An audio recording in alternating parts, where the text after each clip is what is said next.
I dumped her. Then she faked twins, a tubal pregnancy, and a phone call from herself.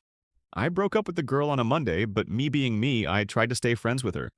When I broke up with her, she kept saying I needed to give her 6 more weeks for closure, and that I was her last chance at dating. She is 28. On Friday, she shows up and says, El Zerabo, I am going to let you go, but I want you to know I am pregnant. The next day, she calls me saying she is going to the ER. Later that day, I get a phone call. She says that it's a tubular pregnancy and she needs to take the abortion pill. Note, usually this requires surgery. She asked me if I would come over that night because she would need moral support. I felt obligated to go. When I was there, I told her I was going to leave when she went to bed. She started to cry and said she was afraid she might hurt herself, so I needed to stay there. That freaked me out a bit, so I did. At night then, she took my hand, put it on her belly, and said, say goodbye. So next day I woke up and got the hell out, figure it was all over. That Monday I get a phone call, she says, I am still pregnant.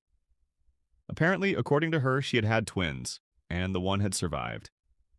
I told her I wanted to go with her to her next doctor's appointment. She said fine, it was Wednesday. On Tuesday, she messages me, tells me they had an opening so she went early, asked if I wanted a picture, I said sure. She sent me one and I looked at it. No information on it, so I asked her, and she said they emailed it to her. Made sense, they removed all identifiable information.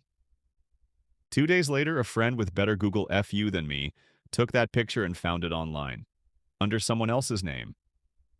You could even see where parts of the image had elements removed. I confronted her about it. She said she couldn't believe I would believe her, and my child would never know who I am. The next day, she sent me an email saying he lawyer would be in touch. The next day, then, she sent me an email saying she was going to have the abortion, but I needed to pick her up and pay for it. 5 minutes later, she sent me an email saying that if I didn't respond, she would just keep the child. I responded back saying that I had found the image, showed her the link, and said her story has about 1 to 500,000 chance of being real, even without the fake image. I said if she continued to harass me, I would get a protection from harassment. 2 weeks went by, I hear nothing. Then I get a call at 6 p.m. from her home number. The girl, that sounds very much like her, says that she is her cousin, going to be her lawyer, and I need to call back. Only problem, that callback number was her home phone number, so obviously this is fake as well. Oh, and this has been my last 3 weeks, so it's probably not even over.